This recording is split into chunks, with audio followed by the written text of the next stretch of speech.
ला अभिप्रेत असणारं शिवस्वराज्य 2024च्या निवडणुकीच्या नंतर महाराष्ट्रामध्ये यावं, यासाठी 9 ऑगस्ट भगवान बिरसा मुंडाची जयंती आणि क्रांती दिन याचं औचित्य साधून शिवजन्मभूमीतून या यात्रेची सुरुवात झाली। आज अकोला येथे या यात्रेचा कार्यक्रमाला उपस्थित असणारे राष्ट्रवादी काँग्रेस पक्षाचे प्रदेशाध्यक्ष, ज्यांनी राष्ट्रवादी काँग्रेस पक्ष हा पक्ष नाही तर तो एक परिवार ही भावना महाराष्ट्रातल्या तमाम कार्यकर्त्याच्या मनामध्ये रुजवली, असे आदरणीय पवार साहेबांचे निष्ठावंत सेनापती आदरणीय जयंत पाटील साहेब, ज्यांनी छत्रपती शिवाजी महाराज आणि छत्रपती संभाजी महाराज यांचा खरा इतिहास आपल्या अभिनयाच्या माध्यमातून घराघरापर्यंत पोहोचवला, असे संसदरत्न डॉक्टर अमोल कोल्हे साहेब व्यासपीठावर उपस्थित, ज्यांच्या निवडणुकीची चर्चा आज महाराष्ट्रभर आहे, ज्यांनी प्रवारानगरच्या डॉक्टरला चांगलं इंजेक्शन दिलंय असं खासदार निलेशजी लंके साहेब,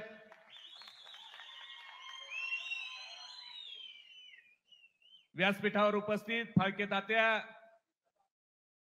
सुनीताताई भांगरे, युवकांचे जिल्हाध्यक्ष अमितराव भांगरे, आमचे सर्वांचे नेते आणि मार्गदर्शक आमदार सुनीलजी भुसारा, पंडितराव कांबळे, सुनीलजी गव्हाणे आणि आदरणीय व्यासपीठ, सर्वांचीच माफी मागतो कारण वेळ भरपूर झालाय।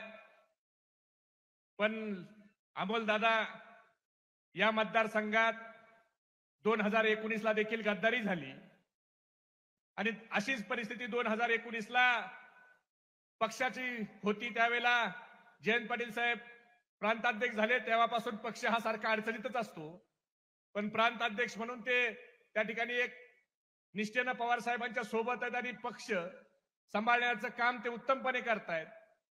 पण ज्या वेळेला 2019 ला देखील गद्दारी होत होती, त्यावेळेला मी एक गोष्ट नेहमी सांगायचो की पावडर खाऊन तयार केलेली बॉडी, जमीन विकून आलेला पैसा आणि पवार साहेबाला सोडून गेलेला नेता हा राजकारणात जास्त काळ टिकत नाही।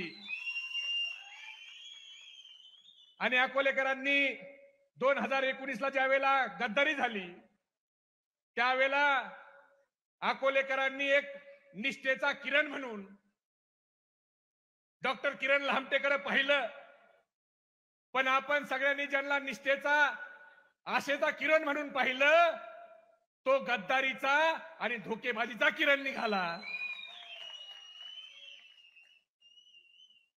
डॉक्टरनी खरं तर स्वाभिमान आणि निष्ठेचे इंजेक्शन लोकांना द्यायला पाहिजे होते, पण या अकोल्यातल्या स्वाभिमानी जनतेला डॉक्टरांनी गद्दारीचं इंजेक्शन दिलं। ज्या वेळेला या अकोल्या तालुक्यातला नेता पवार साहेबाला सोडतो, त्यावेळेला त्या नेत्याच्या अंगावर गुलाल पडत नाही। याचं उदाहरण मधुकरराव पिचड साहेब आहेत। पिचड साहेबांनी 2019 ला पवार साहेबाला सोडलं, त्यावेळेला पिचड साहेबाला वाटायचं माझं जे वैभव आहे ते वैभव कायम राहील, पण पवार साहेबाला सोडलं की त्यांचं राजकीय वैभव या बहादर अकोल्याच्या जनतेने काढून घेतलं। त्यामुळं डॉक्टर पिचड साहेबाचं वैभव टिकलं नाही तर तुमचं इंजेक्शन काय टिकणार आहे? ज्या पवार साहेबांच्यामुळे तुम्हाला गुलाल लागला, स्वर्गीय अशोकराव भांगरे साहेबांनी त्यावेळेला निष्ठेने तुमचं काम केलं, सामदान दंडभेद वापरून काम केलं। तुम्ही आमदार झालं कीच त्यांनी नेमलेल्या पदाधिकाऱ्याला विरोध करायला खरं तर सुरुवात केली।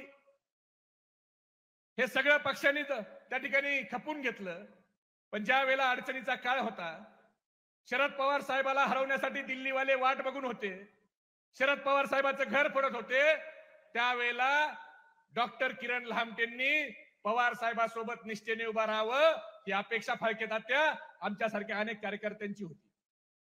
पण ज्या वेळेला पवार साहेबांची वेळ होती, त्यावेळेला तुम्ही पवार साहेबाला सोडलं। पवार साहेबांचा पक्ष चोरायसाठी ज्या ऍफिडेव्हिटवर तुम्ही सही केली, त्या ऍफिडेव्हिटवर सही करताना लामटे साहेब तुम्हाला काहीतरी वाटायला पाहिजे होतं। ज्या पवार साहेबांनी 25 वर्षापूर्वी राष्ट्रवादी काँग्रेस पक्ष स्थापन केला, तो पक्ष वाढवला, तो पक्ष मोठा केला, आणि तो पक्ष चोरताना त्या ऍफिडेव्हिटवर ज्या ऍफिडेव्हिटवर मध्ये लिहिलं होतं की शरद पवार साहेब हे हुकुमशहाप्रमाणे वागतात, त्यांनी घर चालवलं असा पक्ष चालवला, त्या ऍफिडेव्हिटवर सही करताना तुमच्या मनाला 2 मिनिटं काहीच कसं वाटलं नाही, हा प्रश्न आम्हाला पडतो. आज पवार साहेबांचा पक्ष चोरला, एक बाजार गुंगा उठतो आणि म्हणतो पक्ष स्थापन केला म्हणजे पक्ष काय शरद पवार साहेबांच्या मालकीचा झाला का? आता लंके साहेब उद्या हा बाजार मुनगा उठून घरी जाऊन याच्या बापाला म्हणला की अरे बापा, तू मला जन्म दिला म्हणजे तू काय माझा बाप झाला का? तर नवल वाटू देऊ नका.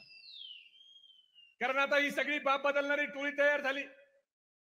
यांच्यात एक जळगावचे नेते होते, ते नेहमी सांगायचे कतलिया कई सांप बदल लेते हैं, पुण्य के आड़ में पाप बदल लेते हैं, मतलब के लिए कुछ लोग अपने बाप बदल लेते हैं. आणि आज महाराष्ट्राच्या राजकारणात हे सर्रास चाललंय. आज अजितदादा लंके साहेब सांगतायत लाडकी बहीण सगळ्या महाराष्ट्रातल्या बहिणीकडून राख्या बांधून घेतायत. बरं कोणती योजना कुणी सांगावी? फाळके तात्या याला काही मर्यादा आहेत? लाडकी बहीण हा शब्द अजितदादाच्या तोंडात शोभतो का? ज्या अजितदादानं स्वतःच्या बहिणीला लोकसभेत छळलं ते अजितदादा आता लाडकी बहीण म्हणताय. अहो दादा, तुम्ही तुमच्या बहिणीचे झाला नाहीत, महाराष्ट्रातल्या ह्या बहिणीचे कधी होणार आहेत? हे न समजणे एवढी महाराष्ट्रातली जनता खुळी नाही. ठीक आहे, अजितदादांनी पक्ष सोडला, पक्ष चोरला.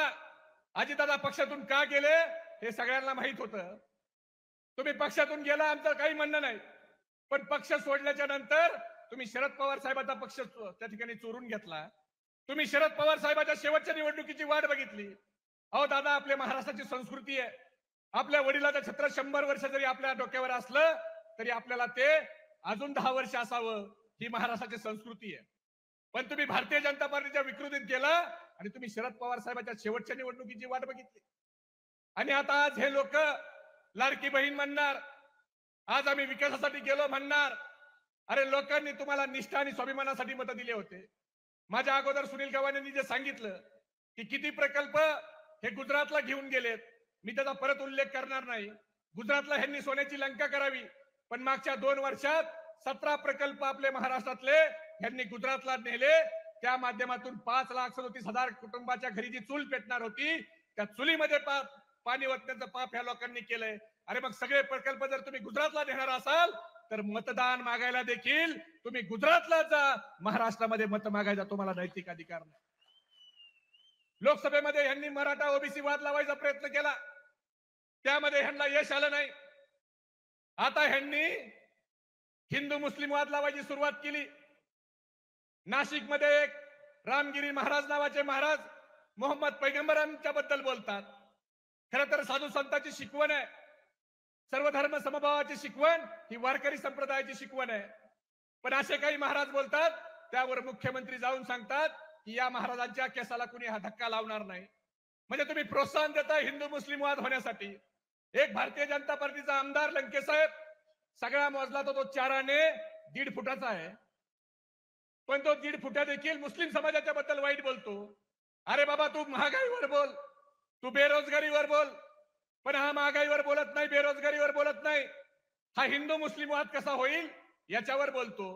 पण ज्या लोकांना 2 जातीमध्ये तेढ निर्माण करायची आहे त्या लोकांना मला एवढंच सांगायचंय की ना मंदिर की बात हो ना मस्जिद की बात हो, ना मंदिर की बात हो ना मस्जिद की बात हो, युवा बेरोजगार है, पहले उसके निवालों की बात हो.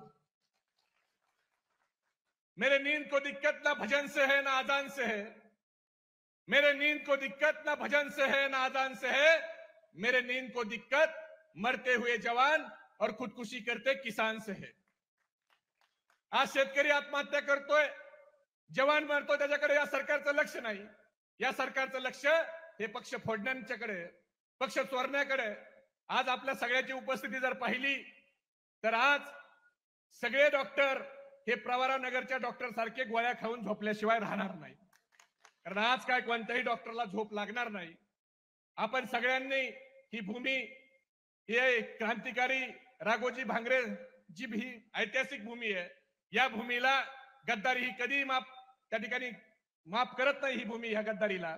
आणि आपण ज्यांनी ज्यांनी पवार साहेबाला सोबत गद्दारी केली त्या सगळ्या गद्दारांना आपल्याला धडा शिकवायचा आहे ना.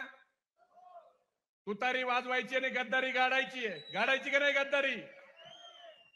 इथं सगळे तरुणांच्या सोबत आमचे वयस्कर सगळे पवार साहेबांच्या ला मानणारे टोपीवाले लोक आहेत आणि हे सगळे गद्दारीला धडा शिकवणार आहेत का? आवाज इकडे कमी येतोय. एवढ्या कमी आवाजात कसं व्हायचा? जरा तुमचा आवाज एवढा लांब तिकडे डॉक्टरच्या कानठळ्या बसल्या पाहिजेत असा आवाज निघला पाहिजे. शिकवायचा आहे का धडा? मग मी घोषणा देतो. हात वर करून घोषणा द्या. आपला हात वर असताना शेजाऱ्याकडे लक्ष ठेवा. ज्याचा हात खाली आहे समजून घ्या विरोधी पार्टीचा खबऱ्या आपलं काय चाललंय ऐकायला आलाय. छत्रपती शिवाजी महाराज की, छत्रपती शिवाजी महाराज की. पवार साहब तुम आगे पढ़ो, पवार साहब तुम आगे पढ़ो, जयंत पाटील साहब तुम आगे पढ़ो, जयंत पाटील साहब तुम आगे पढ़ो, अमोल दादा कोल्हे तुम आगे पढ़ो. धन्यवाद. जय हिंद, जय महाराष्ट्र, जय राष्ट्रवादी.